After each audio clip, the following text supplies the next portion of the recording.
मुजफ्फरनगर बुलंदशहर जनपद में नकली शराब मिस इंडिया से हुई 5 लोगों की मौत से फैली सनसनी के बाद एसएसपी अभिषेक यादव ने पंचायत चुनाव में ऑर्डर पर शराब तैयार करने में जुटे अंतर्राज्यीय अवैध शराब गिरोह का भांडाफोड़ किया है। पुलिस ने इस गिरोह के 13 सदस्यों को गिरफ्तार किया है। इनसे 3 गाड़ियों के साथ ही तोहफा और मिस इंडिया ब्रांड की नकली शराब सहित करोड़ों रुपए का माल बरामद किया गया है।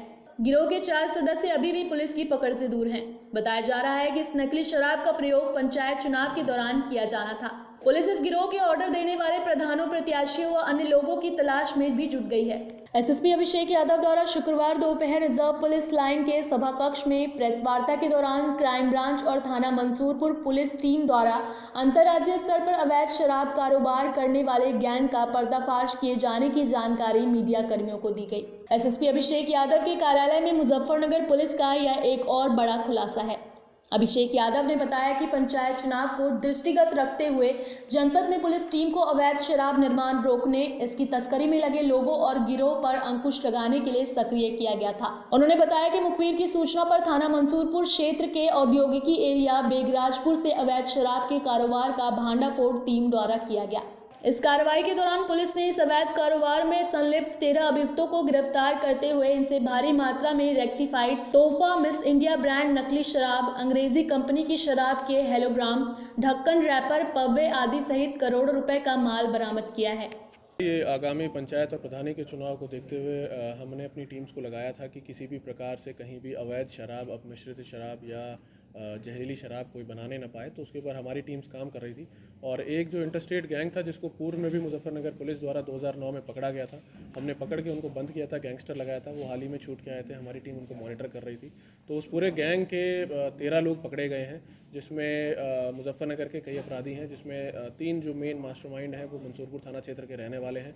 उन तीनों को पकड़ा गया है। उनके साथ साथ 2 लोग शामली के पकड़े गए हैं, जो इनसे रैपर, ढक्कन, बोटल्स और एनए जो कि अल्कोहल बनाने में यूज़ करते हैं, वो सारी चीज़ें सप्लाई लेके शामली में ये काम कर रहे थे। मेरठ में कुछ दिन पूर्व एक गैंग पकड़ा गया था, उससे जुड़े हुए अपराधी पकड़े गए हैं।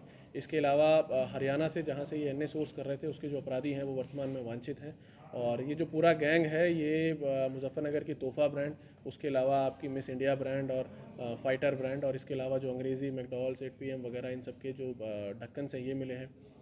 आपकी जो डिस्टिलरीज़ हैं उत्तर प्रदेश की, उन डिस्टिलरीज़ के रैपर मिले हैं। इनसे 55,000 खाली बॉटल्स मिली हैं, 82,000 रैपर्स मिले हैं। इनसे 19,000 ढक्कन मिले हैं। इसके अलावा 3 गाड़ियां बरामद हुई हैं। इसमें अवैध मात्रा में इनके पास जो शराब थी वो शराब बरामद हुई है। 2400 लीटर इनसे एनए बरामद हुआ है।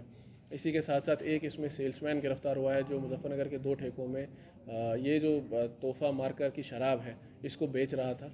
तो 13 लोग गिरफ्तार हुए हैं। इसमें 4 लोग अभी वांछित हैं, जिसमें 2 हमारे अन्य अभियुक्त हैं जो रैपर और ढक्कन दिल्ली से सोर्स करके इनको ला के दे रहे थे और यहाँ पे सप्लाई कर रहे थे।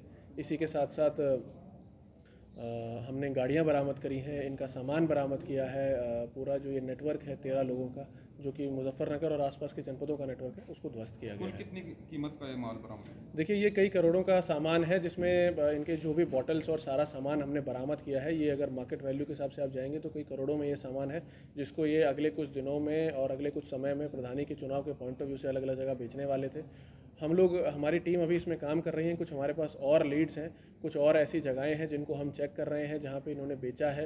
कुछ ये भी चेक किया जा रहा है कि प्रधानी या पंचायत के चुनाव की दृष्टि से यदि किसी भी प्रत्याशी या अन्य किसी भी व्यक्ति के द्वारा इस प्रकार की शराब का ऑर्डर प्लेस किया गया है, ऑर्डर लेके शराब इनसे खरीद के उसको गांव में बेचा गया है या बांटा गया है, तो उनके विरुद्ध भी गैंगस्टर की कार्रवाई की जाएगी।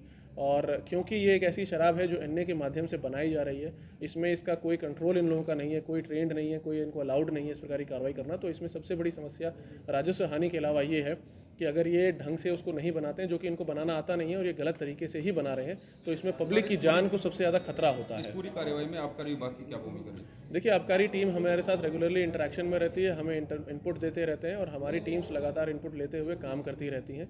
और क्योंकि ये ऐसी शराब है जो आगे जाके लोगों की जान को नुकसान भी कर सकती थी, तो इसमें भविष्य में एनएसए की कार्रवाई भी की जाएगी।